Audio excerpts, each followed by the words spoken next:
Bună, eu sunt Gamer MC și revin cu episodul numărul 5 din World of Tanks. În episodul ăsta o să fac iarăși 3 lupte, ca de obicei.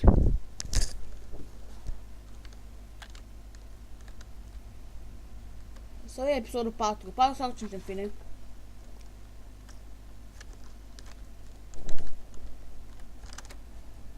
Iau pe aici. Cam tank rapid și na, destul de rapid. Și mă descurxez în situații jenante.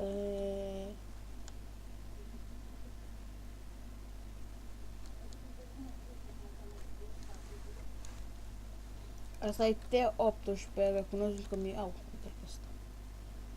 Nebunule, ce vrei să faci, nebunule?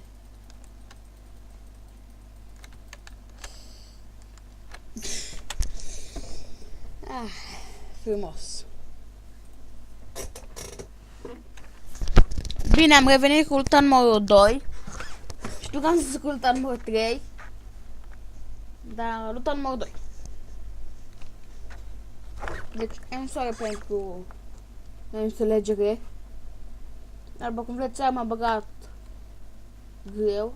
Că acum am întrebat de pe pune pauză. Acum filmez cu un Bandicam-ul. Și înainte filmam cu Fraps. Deci, pam pam. Hai să trecem podul.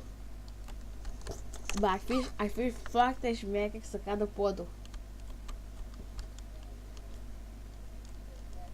Nu trebuie să e în apă. Uite, nu am spălat. Asta nu sunt beta 7 acum am uitat. Pac. Back campus. Deci o să revenim cu lupta numărul 3. Bine ați revenit la lupta numărul 3 din World of Tanks. Episodul 5 din World of Tanks. Îmi cer scuze că în acest episod m-am bâlbâit chiar foarte mult.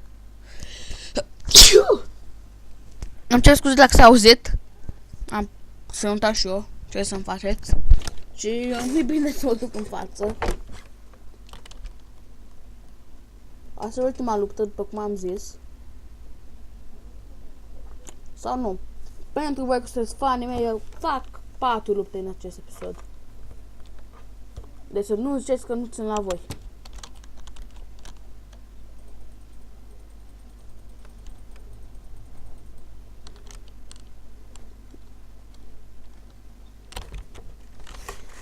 O să revin în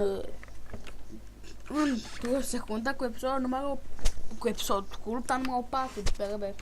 Bine ați revenit cu lupta numărul 4 și ultima luptă din acest episod, adică episodul numărul 5.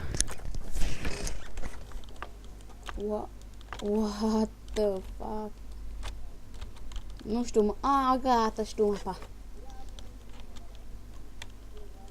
Mă jucam cu Andrei și Pudan, dacă mai știți din primul episod. Nu mapa.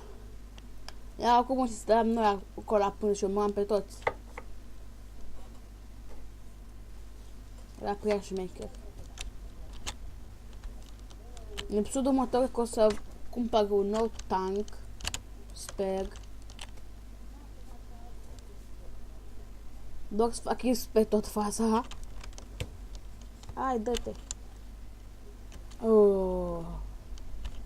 E grav. Mi-a stricat senșenilele, e grav, m-a săcisat. E grav. Au, e grav. Ce what?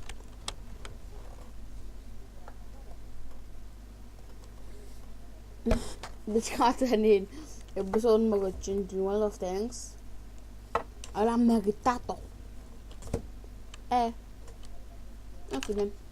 Ne vedem cu bine la episodul numărul 6 din World of Tanks. Am fost Gamer MC.